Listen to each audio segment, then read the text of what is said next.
Hey, welcome back to the shop. I'm Chris, this is Show Me Repair, and if you can tell, I'm in a different shop.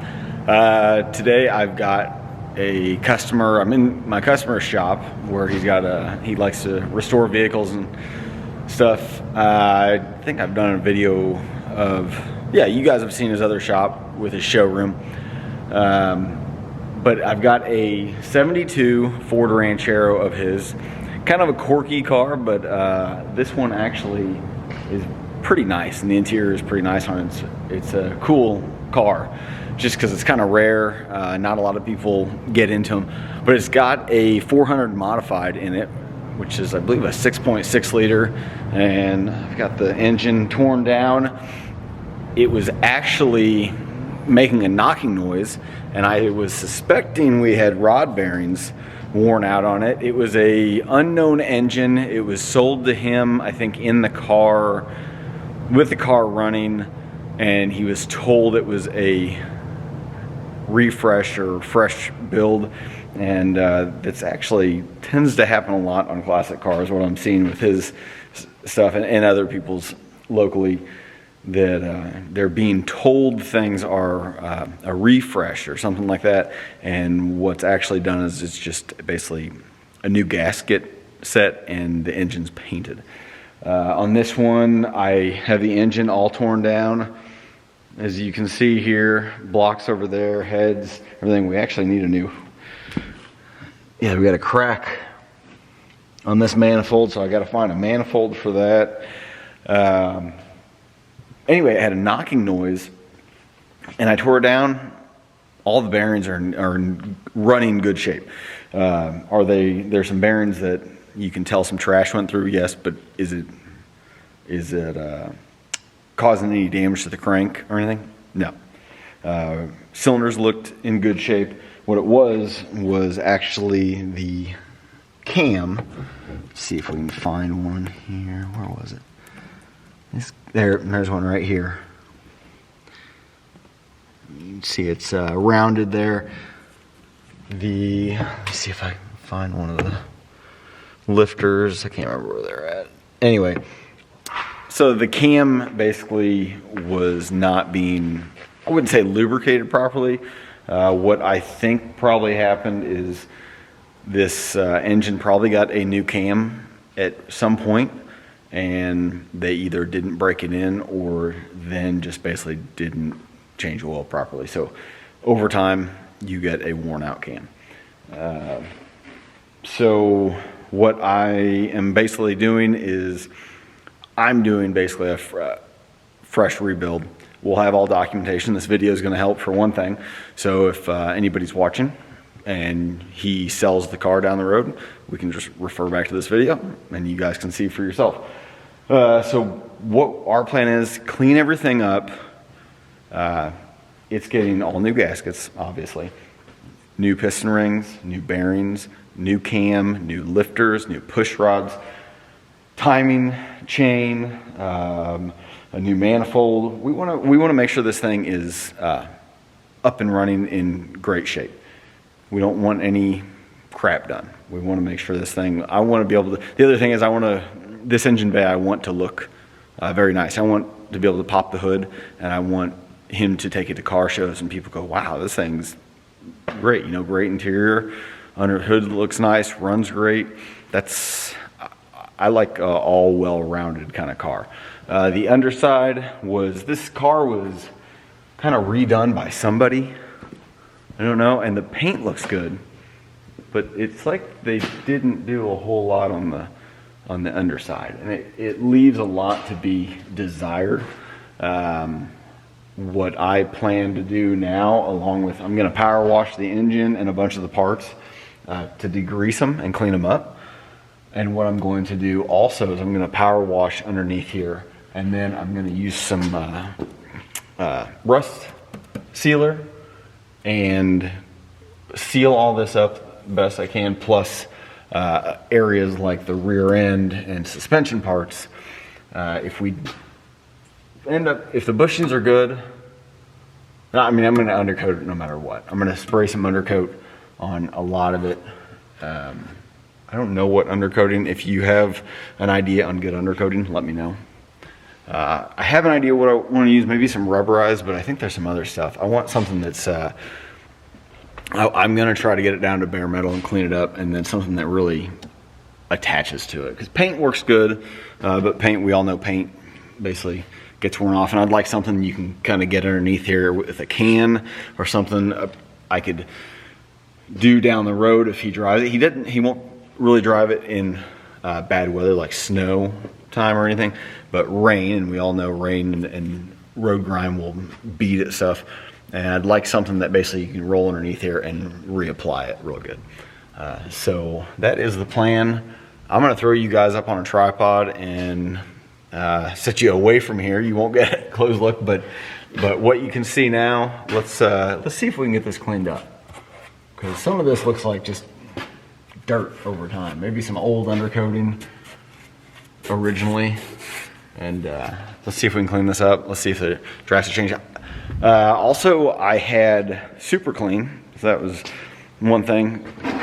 And this Super Clean reached out to me and asked me if I was interested in trying some of their products, which this is a perfect time to try it. So what we have here is just your plain old Super Clean degreaser in a can, in the aerosol can. Got some Super Clean all wheel cleaner. I don't know if I'll be using that today. I don't think so unless it works good on something else. But then we have some Super Clean dissolves grease degreaser in the spray bottle. So these two I plan on using today. I'm gonna coat the underside of this and actually maybe the engine bay first to clean it up. I think that's what I'm gonna do. I'm gonna let this thing down and we'll spray the engine bay. That way the grime all comes down and then I can get it the rest. And then we'll go after the engine parts. And this will probably be the first video. Yeah, I'll probably just do that in this video. And then next video will probably be assembly, undercoating or assembling the engine. One of the two. Maybe we'll throw a little bit of both in because I'm not going to go into great detail on the assembly of this engine. I'll probably put up a camera for a time lapse, but I'm not looking to do a step-by-step of this. I will, wherever I get my information from, which normally I use Identifix for a lot of my vehicle information, but being a 72, I don't know if they'll have information, so I'll probably have to buy a engine building specification book for this engine. So I will, whenever I find that and make that video, I'll link that so anybody building one can find it and they'll have that resource as well. So let's spray it down and get started power washing.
Okay, that super clean worked great. As you can see, I scrubbed the engine a little bit and everything cleaned up really nice. The blue is actually, I don't know if you can notice on camera, it is cleaner, but I'm gonna repaint that anyway. Once I get the cylinder heads on, I'll tape the engine up and paint everything blue that's supposed to be blue. That way it looks nice and fresh in the engine. The intake, all I did was spray it down and it cleaned it up. I could scrub it a little bit now in some areas where dirt gathers there in the, next to the runners, and it would be awesome. Which, I mean, you can't expect everything to get everything, but I was able to watch dirt come off, just fall off this thing, which is awesome. Other brands of stuff, I'm not trying to hype them up too much, but I mean, or BS you, but I liked how it worked. The engine bay, I didn't get under the vehicle as you saw this time because I started with all the engine parts. And my power washer broke, so I had to go get a new one. So that was all in this video, which you guys weren't a part of, but I've kind of run out of time tonight, and I don't want to do the underneath yet because the engine part's sitting down there. I don't want to get dirt on them. So once I get those moved, we get to assembling the engine, I can power wash this and not worry about dirt down there. That's when I'll do that, and we'll coat this. So I don't know if this is just going to be this video get up and then we'll do another clean one, which I'll probably do because I tend to make long videos and sometimes just short updates, and starts kind of is a better thing. But I really was impressed how that engine bay cleaned up. I mean, it was really, there was dirt and grime here up on the cross member and on the frame sitting in the engine bay, which I still don't understand why that was not done originally. Like, they did all the body work, and there's stuff like this that's still kind of rusty and dirty. And to me, you're going through all that work, why not? So anyway, yeah, no, I'm very happy with the way the Super Clean worked.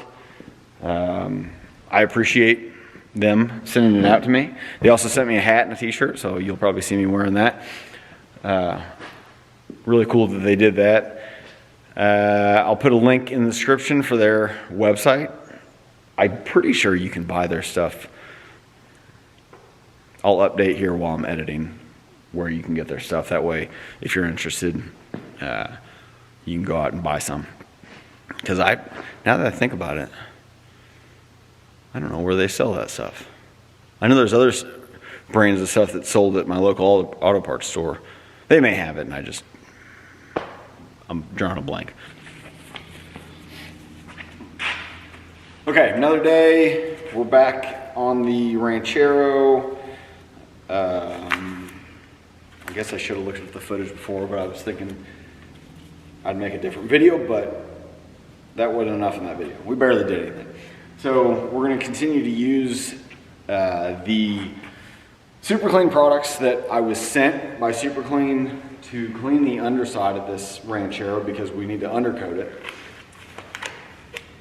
And I want to make sure it's nice and clean. That stuff is working really good. The engine and heads, everything turned out really well. And I'm really happy with how it's working. So I think I'm going to use what's left of the Super Clean spray for now in the can, just because I think that'll get up in here better in some areas. And I'm not gonna, it'd probably be a good idea to kind of show the before and after, but I don't know if it's gonna really come across real well.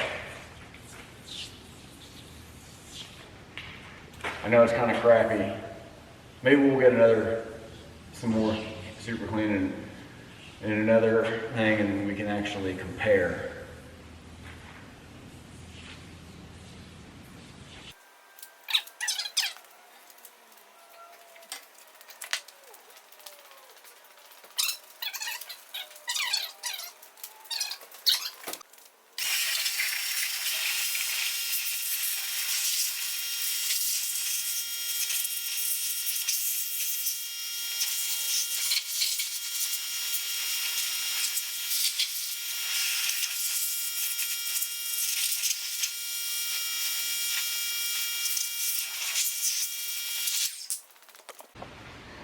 Okay, I'm gonna try to show you all some stuff here. Let's see if I can find it. Okay, I don't know if that'll show it. See how that's brown? Like this area here, I think it's the original undercoat.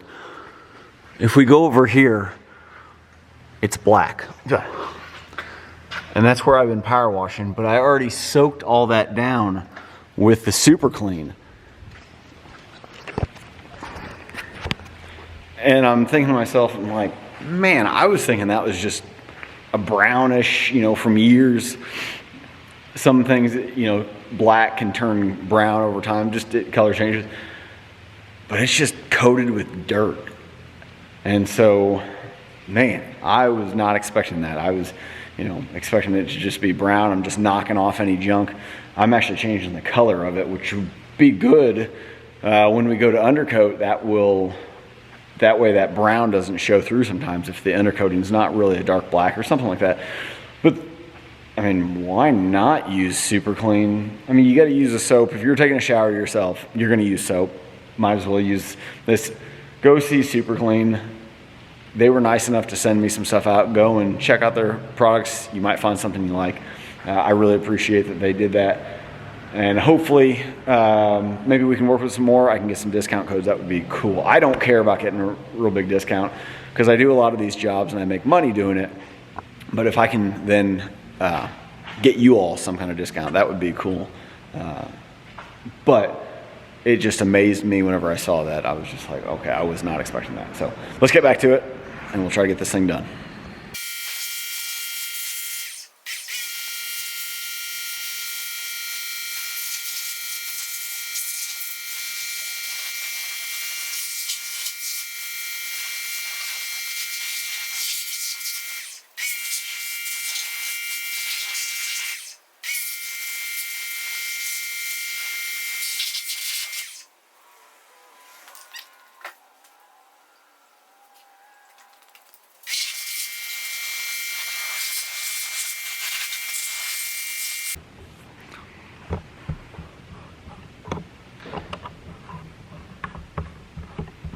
What the flip-flop? Can't operate anything. Oh, there's my issue. Found it. Okay, I'm gonna finish out the video here. We didn't do a whole lot in this video, but we got to showcase a product that at least was sent to me. And we got the car power washed and the engine power washed. It is sprayed down with WD-40 so it won't rust. Once I get it assembled, I will scuff all the blue and I'll show you guys. I'll scuff it all and hit that with some nice Ford blue. That way it looks nice and clean when we go back together. I could paint it now. I've done that before, but a lot of times when you're handling it and then moving the engine, doing stuff, things get scraped up. So once we're done and the engine's basically all sealed up, then to me, it's easier to tape off. Then you're also not scraping on gasket areas to get rid of paint. I don't like doing that. I don't like doing that at all. I could do what Ford, I remember, I don't know if they still do it. Ford diesel engines, 7360 and 64. I remember when we get a complete engine to replace in a truck, you know, the customer decided to go with a complete. That is basically every turbo, injection system, everything. They would spray paint those engines with some kind of black paint, and I mean, they didn't care what was on it. Exhaust parts, sensors got covered up, but you still, I mean, everything got coated in this thick black enamel of some kind, or I don't know what it was, just a thick paint. And I mean, you could tell they didn't care so much that there was excess paint that would then get down to the oil pan and you'd have drops of dried paint hanging from the oil pan. I thought that was the weirdest thing. But I mean, it did a good job. It sealed up everything. Okay, thanks for watching, guys. I'll see you in the next one when we're working on this again. Later.